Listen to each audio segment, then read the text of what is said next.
সংস্কার ও ক্ষমতার ভর জনগণের কাছে নিতে চাইলে নাগরিকদের গণভোটে অংশগ্রহণ করতে হবে মন্তব্য করেছেন তথ্য ও সম্প্রচার উপদেষ্টা সৈয়দ রেজওয়ানা হাসান। রবিবার সকালে রাজধানী গুলশানে ডিএনসিসি নগর ভবনে নাগরিক পদক 2025 প্রদান অনুষ্ঠানে তিনি এই মন্তব্য করেন। বলেন, এবারের সংসদ নির্বাচন ও গণভোটে তরুণরা একটি বড় অংশ। সত্যিকারের ক্ষমতা জনগণের কাছে নিতে চাইলে তরুণদের গণভোটে অংশগ্রহণ করতে হবে ও সিদ্ধান্ত প্রয়োগ করতে হবে। একই অনুষ্ঠানে গণভোটে অংশগ্রহণের আহ্বান জানিয়েছেন অন্তর্বর্তীকালীন সরকারের স্থানীয় সরকার পল্লী উন্নয়ন ও সমবায় মন্ত্রণালয় বিষয়ক উপদেষ্টা আদিলুর রহমান খান। আধিপত্যবাদ ও অন্যায়ের কাছে বাংলাদেশ আর কখনো মাথা নত করবে না বলেও মন্তব্য করেন তিনি।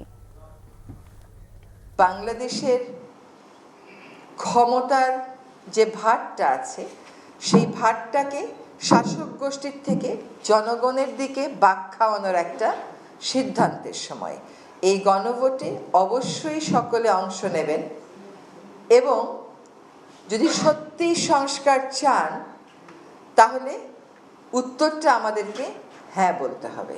যদি আমরা আবারও গুম, বিচার বহির্ভূত হত্যাকাণ্ড, নির্যাতন এবং আয়নাঘরের দিনগুলোতে ফিরে যেতে না চাই, আমাদের গণভোটের পক্ষে অবস্থান নিতে হবে, ভোট দিতে হবে এবং পছন্দের গণপরিষদ সদস্য নির্বাচিত করতে হবে।